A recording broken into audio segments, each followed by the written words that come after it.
A lot of you know I've had this truck a long time. I've done a lot of commercials in this, and I wanted to tell you about a new service. I actually am not doing this yet, but I'm in the testing stage of it. I've actually done it on my truck, and I'm getting the bugs out of it to do it for people's vehicles.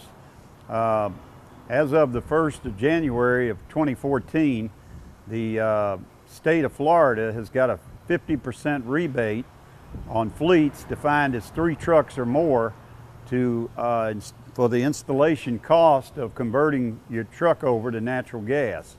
This truck has been converted over to natural gas. It's a bi-fuel truck, which means it runs on gasoline and it also runs on CNG. You can see my inlet fuel plug right in the front on my grill.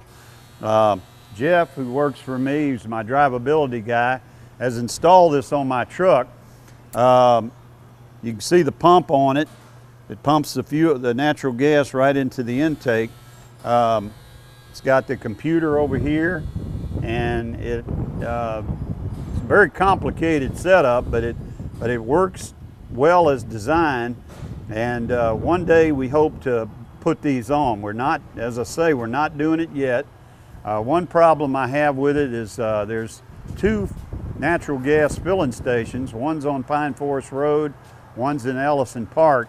They need about 2 more, and I've talked to the city gas guy. There's talk that they may be coming up with some more fueling stations in town. Once the town is pretty much covered with fueling stations, because what good does it do you to have it converted if you can't buy the natural gas to fill it up with?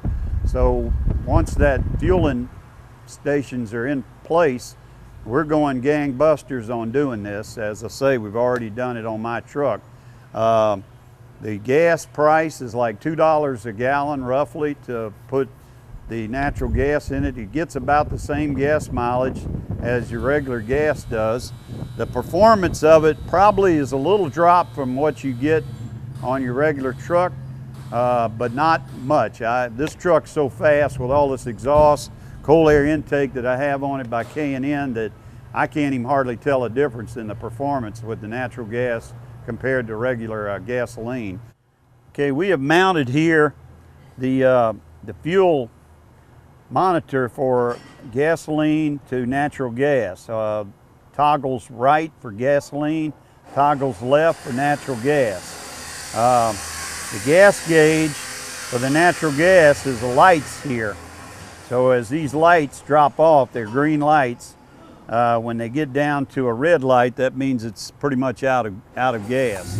All right, you can see we're cranking it here, and we're on gasoline. I have to get it up to 2,000 RPMs, which it's at right now. I'm going to convert it to natural gas.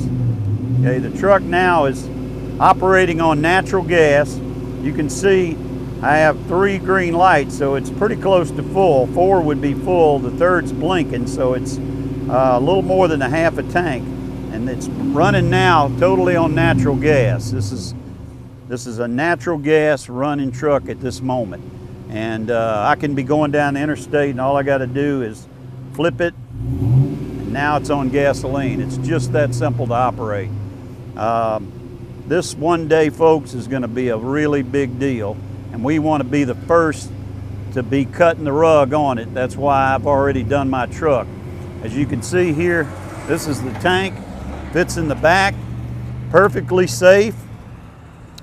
It has a cutoff valve. If this truck is in an accident, there's a cutoff valve here. This tank, they tell me, is so safe you could drop it from a plane and it won't even bust. But if it does, if this valve breaks off because it gets an accident from this side, it has a cutoff valve that cuts it off so that no gas is leaked. It's safer than the regular gas tank on your car, from what I've been told.